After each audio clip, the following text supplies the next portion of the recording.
Assalamualaikum warahmatullahi wabarakatuh. Kembali lagi dengan saya, Bapak Adi Rosmana, dosen Perdagangan Internasional pada pelajaran semester 3 tingkat 2, ya kan, KPN. Pada hari ini Bapak ingin menerangkan mengenai perdagangan internasional yang sebelumnya Bapak sudah informasikan sebelumnya pada minggu pertama, bahwa untuk minggu kedua ini Bapak akan menerangkan mengenai perdagangan internasional. Kita mulai saja. Semoga taruna dimanapun berada tetap semangat dan sehat selalu dan jaga kesehatan. Kita mulai dari sekarang. Perdagangan internasional. Perdagangan internasional mempunyai makna atau pengertian adalah pertukaran barang dan jasa yang terjadi antara dua negara atau lebih pihak yang berasal dari negara yang berbeda dengan berdasarkan pada perjanjian yang telah disepakati bersama. Pada umumnya namanya perdagangan itu harus mempunyai kesepakatan antara kedua belah pihak. Dalam hal ini, dalam perdagangan internasional, pihak dalam perdagangan tersebut bisa negara, perusahaan, ataupun individu. Jadi sudah global itu. Saya akan memberikan cakupan perdagangan internasional, yaitu mengenai batasan, yaitu bilateral, regional, dan multilateral. Cakupan perdagangan internasional dalam bilateral ini perdagangan yang dilakukan oleh dua negara. Contohnya Indonesia, Malaysia, hanya dua, ya kan. Cakupan perdagangan internasional regional, perdagangan yang dilakukan oleh negara dalam satu kawasan. Contohnya adalah ASEAN.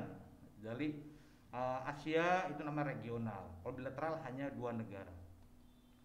Yang berikutnya adalah perdagangan internasional yang mencakup multilateral, yaitu perdagangan internasional yang dilakukan oleh lebih dari dua negara yang tidak diikat oleh letak atau kawasan, jadi bebas. Apalagi sekarang sudah 4.0, ya kan. Jadi kita sudah bisa, ya kan, membeli barang-barang di mana saja, ya kan, dengan adanya online ini. Maka siap nggak siap, bisa nggak bisa, kita harus mengikuti regulasi yang ada dalam perdagangan internasional. Yang berikutnya adalah perbedaan mengenai perdagangan internasional dan perdagangan domestik. Kita bisa lihat dari cakupan jangkauan wilayah. Jadi kalau perdagangan internasional itu wilayahnya mencakup negara, ya kan, di luar negara. Jadi kalau perdagangan domestik mencakup hanya domestik internal, ya kan, seperti yang kita ketahui perdagangan yang ada di daerah kita, itu perdagangan domestik. Yang kedua adalah cara pembayaran. Kalau perdagangan internasional itu cara pembayaran bisa melalui letter kredit, ya kan, bisa menggunakan valuta asing yang disepakati. Kalau perdagangan domestik itu hanya mencakup pada mata nilai uang yang kita miliki. Jadi itu perbedaannya. Ya, sebelum kita mengenal lebih jauh tentang perdagangan internasional, saya akan membandingkan perdagangan internasional dan perdagangan domestik. Berikutnya adalah sistem distribusi. Dalam sistem distribusi ini tentunya dalam perdagangan internasional mencakup darat, laut, udara, kapal, ya kan. Kalau perdagangan domestik bisalah kita menggunakan mobil, motor. Jadi ruang lingkupnya emang kecil, ya kan. Ruang lingkupnya kecil. Itu dalam sistem distribusinya. Dan sederhana kalau domestik, tapi kalau perdagangan internasional sangat kompleks sekali. Yang keempat adalah peraturan yang berlaku. Dalam peraturan yang berlaku, ya kan, perdagangan internasional tentunya mencakup pada kebijakan dari pemerintah atau negara yang bersangkutan. Sedangkan kalau perdagangan domestik, peraturan yang berlaku pada kawasan domestik. Misalnya peraturan daerah mengenai perdagangan pasar, itulah mencakupnya kecil peraturannya. Dan biasanya perdagangan internasional itu bisa menghasilkan devisa yang besar, ya kan, mengharapkan devisa yang besar. Kalau perdagangan domestik hanya perputaran uang dalam daerah domestik saja. Yang kelima, tingkat persaingan. jelas kalau berbicara mengenai perdagangan internasional itu persaingan sangat ketat sekali karena setiap negara pasti ingin menghasilkan produk-produk unggulannya, ingin produknya dibeli oleh negara lain atau masyarakat negara lain. Tentunya pasti tingkat persaingannya sangat ketat, ya kan. Perdagangan domestik hanya lokal, bersifat lokal, walaupun ada persaingan tetapi tidak signifikan dari perdagangan internasional. Yang keenam mengenai perdagangan internasional adalah kualitas. Jelas, kalau kita mengirim barang keluar, kualitas tentu harus bagus, ya kan? Harus bagus, yang terbaik. Begitu juga perdagangan domestik, baik juga, tapi mencakup tidak sebaik apa yang kita berikan atau yang kita dagangkan secara internasional, karena menyangkut pada cakupan hasil yang diperoleh dari perdagangan itu. Berikutnya adalah Bapak akan menerangkan ruang lingkup perdagangan nasional, yaitu yang pertama mengenai transfer of good and service. Ini bukan and. Ini. Sorry. Back lagi.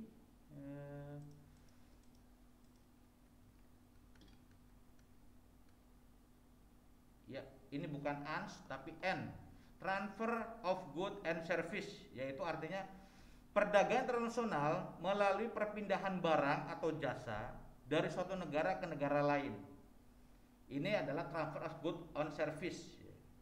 Ruang lingkup yang kedua adalah transfer of capital. Artinya perdagangan internasional melalui perpindahan modal melalui investasi asing dari luar negeri ke dalam negeri. Jadi dalam perdagangan nasional kita jelas membutuhkan modal yang besar, tentunya investasi yang cukup besar juga, ya kan, untuk memberikan produktivitas dalam perdagangan internasional ini. Yang ketiga adalah transfer of labor, itu perdagangan internasional melalui perpindahan tenaga kerja ahli yang berpengaruh terhadap pendapatan negara melalui devisa.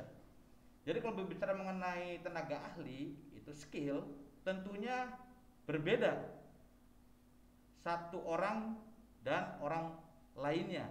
Dalam hal ini adalah tenaga kerja. Makanya perlu adanya sertifikasi atau keahlian yang diberikan oleh pemerintah atau oleh lembaga dalam hal bidang ketenagakerjaan. Ya. Ruang lingkup berikutnya adalah transfer of teknologi. Perdagangan internasional yang dilakukan melalui perpindahan teknologi, yaitu dengan cara mendirikan pabrik negara lain atau merubah teknologi.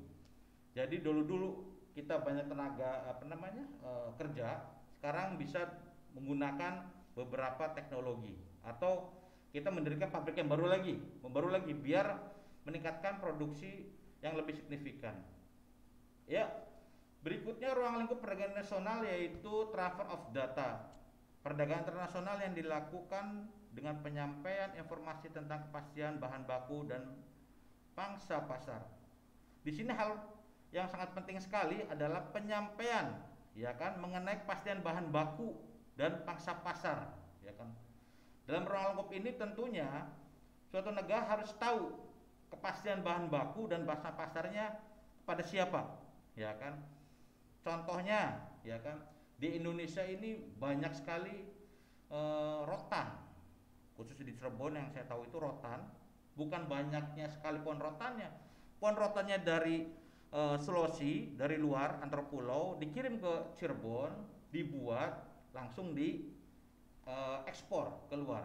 Dan di sini pastikan data informasi tentang kepastian bahan baku dan pangsa pasar harus jelas, ya kan. Kalau bahan baku tidak ada, pangsa pasar untuk apa? Ya kan, mengadakan perdagangan internasional. Jadi kita harus tahu kepastian bahan baku dan pangsa pasarnya. Next. Tujuan perdagangan internasional yaitu memperluas pasar atau wilayah perdagangan. Saya sudah katakan pasar yang tadinya yang lokal, domestik, regional sampai ke multilateral itu ada beberapa tahap. Maka tujuan perdagangan nasional adalah memperluas pangsa pasar atau wilayah perdagangan. Yang kedua, meningkatkan devisa negara melalui kegiatan ekspor ke negara lain. Jelas. dalam hal untuk perdagangan internasional adalah untuk meningkatkan devisa negara melalui kegiatan ekspor. Yang ketiga, meningkatkan pertumbuhan sektor ekonomi, menstabilkan harga barang. Nah, tujuan perdagangan nasional pada poin 3 ini saya garis bawahi, ya kan, meningkatkan pertumbuhan sektor ekonomi, menstabilkan harga barang. Bisa Anda bayangkan dalam suatu negara ketika membutuhkan barang yang cukup banyak, tetapi dia tidak mempunyai stok atau produksi yang ada, maka barang itu akan melonjak harganya. Harga tidak stabil, ya kan? Maka dari itu perlu negara dalam hal ini Menteri Departemen Perdagangan memberikan keran impor atau mendatangkan barang ke negara untuk meningkatkan pertumbuhan sektor ekonomi, menstabilkan harga barang, ya kan? Jadi barangnya tetap ada. Kayak sekarang ini beras sama, ya kan, kedelai sama, ya kan. Kalau misalnya kita tidak impor, wah, harganya bisa melambung tinggi itu karena pertumbuhan ekonomi tidak stabil. Tujuan perdagangan internasional yang keempat yaitu menyerap tenaga kerja yang handal, ya kan. Tenaga kerja yang ada sekarang ini cukup banyak sekali, ya kan. Dengan ada itu perdagangan internasional bisa menyerap tenaga kerja yang handal, yang punya skill, yang bisa kerja di mana saja, yang punya sertifikasi yang qualified dalam pekerjaannya. Jadi kalau bahasa orang sananya, the right the place, the right the job. Jadi sesuai dengan pekerjaannya masing-masing, ya kan. Tujuan perdagangan internasional berikutnya adalah melaksanakan transfer teknologi yang modern. Kita sudah mengetahui, ya kan, bahwa sekarang ini untuk melaksanakan perdagangan cukup dengan tangan. Artinya itu transfer teknologi modern itu sudah sangat cepat sekali, ya kan. Saya sudah katakan, mau tidak mau, siap tidak siap, kita harus bisa, ya kan. Karena tujuan perdagangan adalah melaksanakan transfer teknologi yang modern.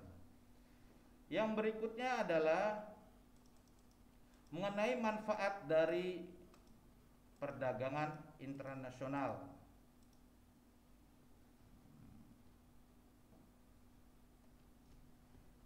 Manfaat perdagangan internasional saya bisa jelaskan dalam slide ini adalah manfaat perdagangan internasional. Ya, manfaat perdagangan nasional mempererat hubungan antara negara, ya kan. Kalau kita sudah mempunyai hubungan dalam suatu negara atau special to communication, pasti akan enak rasanya. Maka dipererat lagi dengan adanya perdagangan internasional ini, bisa bilateral, regional maupun multi. Manfaat perdagangan internasional yang kedua adalah meningkatkan kesejahteraan bagi suatu negara melalui pendapatan nasional. Nah, ini penting, ya kan?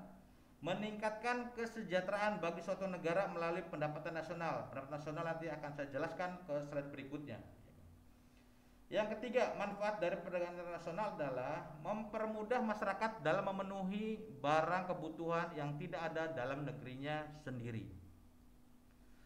Kita melihat sekarang, ya kan, kita membutuhkan barang-barang yang negara belum mempunyai atau memproduksi. Contohnya adalah hal yang kecil sajalah, HP, ya kan. HP, kebutuhan HP untuk rakyat Indonesia sangat signifikan. Tetapi Cina, ya kan, bisa mengimpor teknologinya ke kita dengan harga yang murah, ya kan, dan kualitas yang bagus, mempermudah masyarakat memenuhi barang kebutuhan yang tidak ada di dalam negerinya sendiri. Manfaat berikutnya adalah dapat membuka lapangan kerja yang besar, ya kan, sudah saya jelaskan tadi. Yang kelima, mendapatkan keuntungan eksternal dan internal. Kalau berbicara mengenai keuntungan, jelas ini prinsip ekonomi ini, ya kan, orang-orang ekonomi yang akan berbicaranya. Kalau keuntungan, mendapatkan keuntungan eksternal dan internal dari manfaat perdagangan internasional. Berikutnya adalah jenis perdagangan internasional, jenisnya, ya kan. Dalam hal ini saya akan menjelaskan mengenai jenis perdagangan internasional, yang antaranya adalah ekspor, impor, barter, consignment, package deal, and border crossing, ya kan. Dalam penjelasan ini satu persatu saya akan menerangkan mengenai jenis-jenis perdagangan internasional, yaitu ekspor. Ekspor kita sudah mengetahui bahwa kegiatan menjual barang ke luar negeri, yaitu ekspor. Jenis kedua adalah impor, kegiatan membeli, mendatangkan barang dari luar negeri. Jenis yang ketiga yaitu barter, merupakan transaksi dengan saling menukarkan barang satu sama lain yang telah disepakati, ya kan, barter. Ini barter bisa kita ingat masa lalu pada Orde Baru kalau tidak salah itu Sukhoi dibarter dengan kedelai kalau nggak salah ya, kedelai itu mungkin berapa ton itu namanya barter itu, ya kan. Jadi suatu negara mempunyai teknologi yang bagus, kita punya sumber daya alam dan kita menghasilkan, kita bisa barter itu. Jenis perdagangan berikutnya adalah consignment, itu menitipkan barang. Penjualan dilakukan melalui pasar bebas, biasanya dengan cara lelang, ya kan. Jadi kita menitipkan ke suatu lembaga di mana nanti dilakukan dengan cara lelang. Package deal merupakan kegiatan perdagangan internasional dengan cara membuat perjanjian dagang atau trade agreement, ya kan. Jadi kita membuat perjanjian terlebih dahulu pada suatu negara, pada perusahaan atau individu pada suatu negara. Dari situ kita ada namanya package deal, bagaimana cara-cara perjanjian dagang bisa disepakati. Yang berikutnya adalah border crossing, yaitu jenis perdagangan internasional yang terjadi di negara yang saling berbatasan, Indonesia, Malaysia, between. Nah, itu border crossingnya itu bisa lah, itu disebut namanya perdagangan internasional. Dalam border crossing ini ada dua jenisnya, yaitu sea border crossing dan land border crossing. Jadi lihat situasi dan kondisinya. Kalau misalnya di darat atau satu dataran, ya kan, bisa itu disebut dengan namanya land border crossing. Tapi kalau di laut itu namanya sea border crossing. Jadi itulah jenis-jenis perdagangan internasional, ya kan. Saya harapkan Taruna bisa memahami, ya kan, setidak-tidaknya tahu, ya kan, jenis-jenis perdagangan internasional. Karena yang diajarkan di sini adalah konsepnya, teorinya, ya kan. Mungkin nanti kalau Anda sudah bekerja, prakteknya akan tahu dengan sendirinya. Oh, ini namanya ekspor, oh ini namanya impor, oh ini barter, consignment, package deal, and border crossing. Dan Bapak harapkan untuk Taruna, KPN khususnya, ya kan, untuk mengenal perdagangan internasional atau pekerjaan, Anda harus menguasai itu beberapa skill. Di antaranya adalah komunikasi. Apalagi ini perdagangan internasional, jelas komunikasinya menggunakan bahasa Inggris. Maka Bapak harapkan Anda setidaknya mengerti dan memahami tentang bahasa atau komunikasi lah, ya kan. Karena nanti Anda bekerja, setidaknya apa yang saya jelaskan di sini mungkin secara konsep ada di lapangan. Berikutnya adalah faktor pendukung perdagangan internasional. Jelas dalam perdagangan internasional ada faktor mendukung. Di antaranya adalah memenuhi kebutuhan barang dan jasa dalam negeri. Saya sudah katakan, tidak semua barang mencukupi memenuhi kebutuhan dalam negerinya. Maka faktor pendukung perdagangan internasional harus, ya kan, adanya perdagangan internasional. Yang kedua, peningkatan pendapatan negara.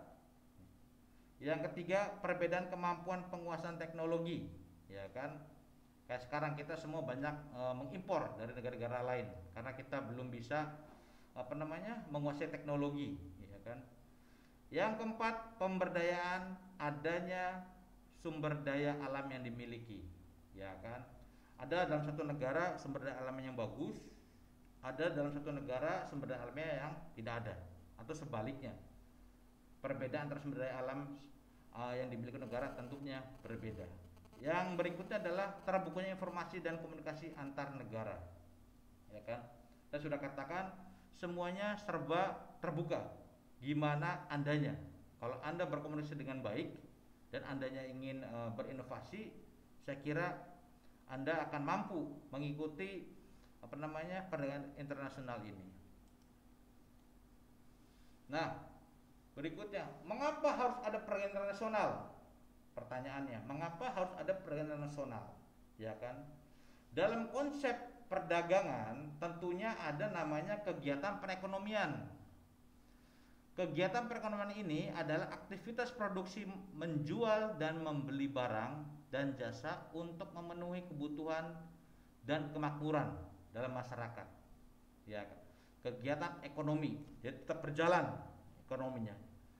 Setelah kegiatan perekonomian, tentunya akan adanya peningkatan GDP, Gross Domestic Product, yaitu sejumlah barang dan jasa yang dihasilkan tiap tahun oleh negara yang bersangkutan diukur menurut harga pasar pada suatu negara. Peningkatan GDP ini tentunya akan berdampak pada pendapatan nasional. Pendapatan nasional adalah jumlah pendapatan yang diterima oleh seluruh rumah tangga keluarga dalam suatu negara dari penyerahan faktor-faktor produksi dalam satu tahun. Dan ini seluruhnya untuk menentukan kebijakan pemerintah. Ya kan? Konsep pendapatan nasional, produk domestik bruto atau GDP merupakan jumlah nilai produk berupa barang dan jasa yang dihasilkan oleh unit-unit produksi di dalam batas wilayah suatu negara atau domestik selama satu tahun yang bersifat bruto atau kotor. Berikutnya, produk nasional bruto atau GNP, atau kita kenalnya dengan Gross National Product atau PNB, merupakan barang dan jasa yang dihasilkan oleh negara atau nasional dalam satu tahun. Ini domestik, ini nasional, dan ini NNI, pendapatan nasional neto. Pendapatan nasional neto atau neto national income merupakan pendapatan yang dihitung menurut jumlah balas jasa yang diterima oleh masyarakat sebagai pemilik produksi. Konsep pendapat nasional ini menentukan arah kebijakan dari pemerintah.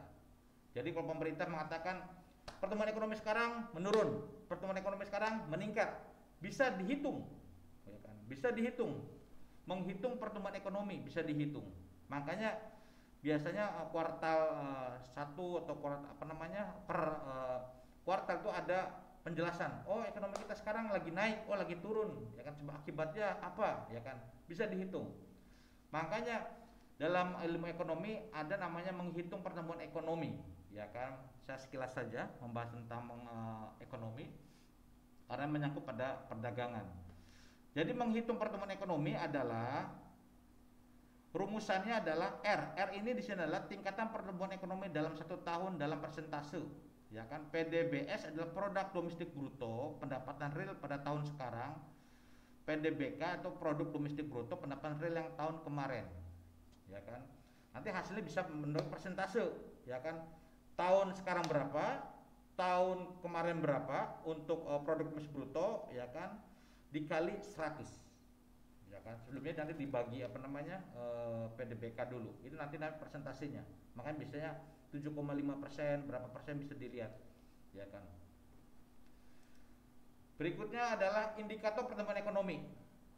Jadi kalau kita sudah melihat pertumbuhan ekonomi, bahwa indikatornya bagaimana.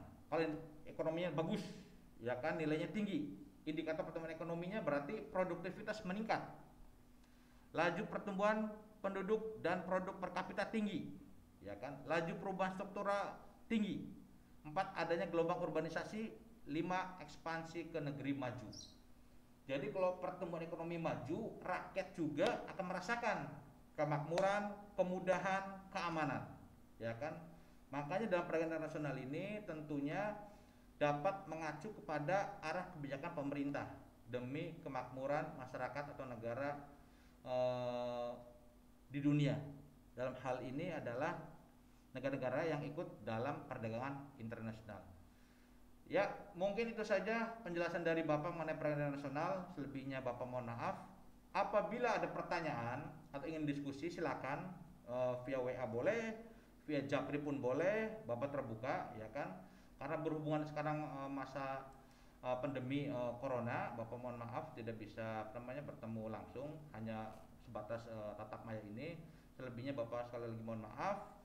Bapak akhiri dengan mengucapkan alhamdulillah. Assalamualaikum warahmatullahi wabarakatuh. Jaga kesehatan selalu.